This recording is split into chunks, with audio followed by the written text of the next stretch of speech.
Buying and selling GameStop and AMC stock options seem to be fully supported by the community at large. But if someone says the word sell, out come the angry mob with their pitchforks in the middle of the night. Come on, angry mob!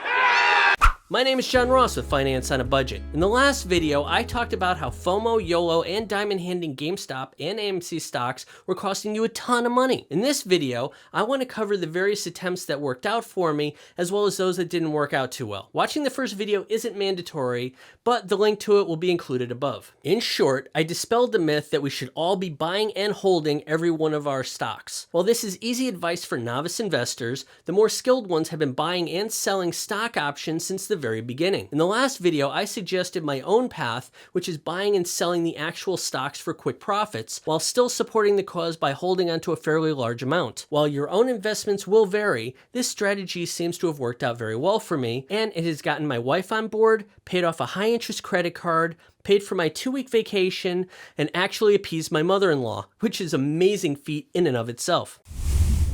Great plan, executed poorly.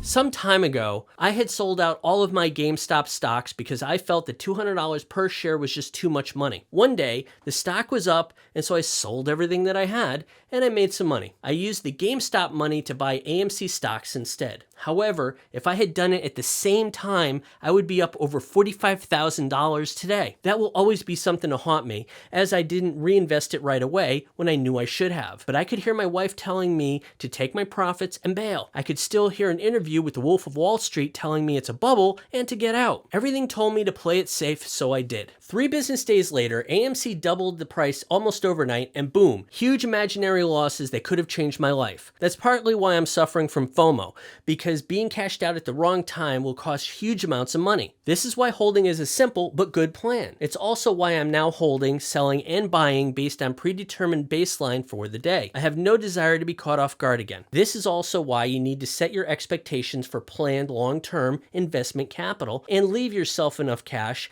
to take with you on the short-term gains. I mean, I still need to pay the rent, and I have no idea how long the squeeze is going to take. I made almost $6,000 last month, and I took the money out and I paid off a credit card whose 0% interest had just expired. I think that was a good reason before they beat me to death with the interest. This month, I made almost $4,000 profit. I took out $1,000 for my rent and reinvested the $3,000 back into AMC to buy more shares.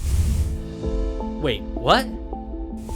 Now, I know what you may be thinking. Paying off a large credit card is a good investment because I'm saving that 2.5% interest every month. You could probably also understand why I need to pay my rent. But you may be asking why I sold $3,000 of AMC stocks only to buy them right back. Well, this is the beauty of the math, so hear me out. If you follow the stocks as closely as I do, you know that one day it can go up $5 to $10 and stay there all day. You also know that whenever the mood overtakes these hedge funds, they can and will manipulate the market, causing these stocks to plummet, even if it's a short-term thing. So, in thinking like a hedge fund, here's what I do. When the stocks go up in price by more than 10%, I'm slowly selling off as the price gets higher. Just a little here and there throughout the day. For simple math, let's say I sell 100 shares for an average of $7 profit per share. That's $700 I made in one day. Meanwhile, I'm still sitting at more than 200 AMC shares. Just in case something goes crazy and the price skyrockets, I can still buy a house with cash from only 200 shares. The 100 shares that I'm buying and selling were never supposed to go to the moon. When the hedge funds force the price down in the next day or two,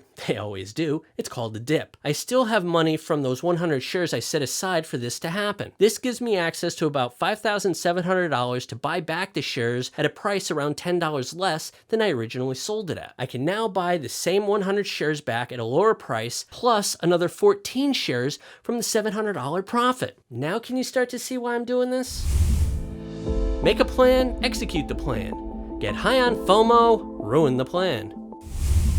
One day, I had originally planned to sell 100 shares between $62 and $70, and I set it up to buy 100 shares every 50 cents if it dropped below $50. If I had come back on Tuesday, everything would have worked out according to plan, as the highs and lows would have made me 10% or higher in profits. But that's not what happened. I was listening to some random YouTube video that put the thought in my mind of being a big week coming up. As I happened to wake up early on Monday and I looked and it was another up day, I went in and adjusted all my buy and sell points to be much higher than I had previously set. The result is that once the market opened, it went up and then it tanked and it kept going down all day long. Throughout the whole rest of the week, the same thing happened. You know how these hedge funds are when they set their mind to the task of killing option calls? If I had simply stuck to my math, I would have bought all those shares over a day-long dip instead of buying what was ultimately $10 higher per share than I actually needed to pay. $10 times 100 shares equals $1,000. The moral here is that I made my bets based on the past week's average of $53 and then changed it all last minute based on the day's $61. It's the FOMO that will financially kill us all. And this advice can cross over to all your other trades that you may be looking to do. I'm slowly learning not to panic and simply follow the plan. Yet another week has passed and I've profited even more money. Again, I'm not saying you should be selling every stock that you own. I'm just suggesting you get your rent paid and put food on the table. So I get it. Sometimes my plan gets a little convoluted. This is why the buy and hold strategy works for new traders. But I strongly feel that watching the highs and lows every day is just a missed opportunity to make money as the stocks rise and fall. I'm a small investor on a small channel. Someone asked me the past week to challenge their beliefs about buying and holding. So I did. It took 2 videos, but here we are. I've actually thrown out quite a bit of what I had to say because it was just too mathy and not very much fun for a YouTube video. But every time I sell high and I buy lower makes me a bit of money, and that is a ton of fun. If you found my thesis informative, then please give this video a like and subscribe. If you want to follow along with me, please click the notification bell. Thanks for watching.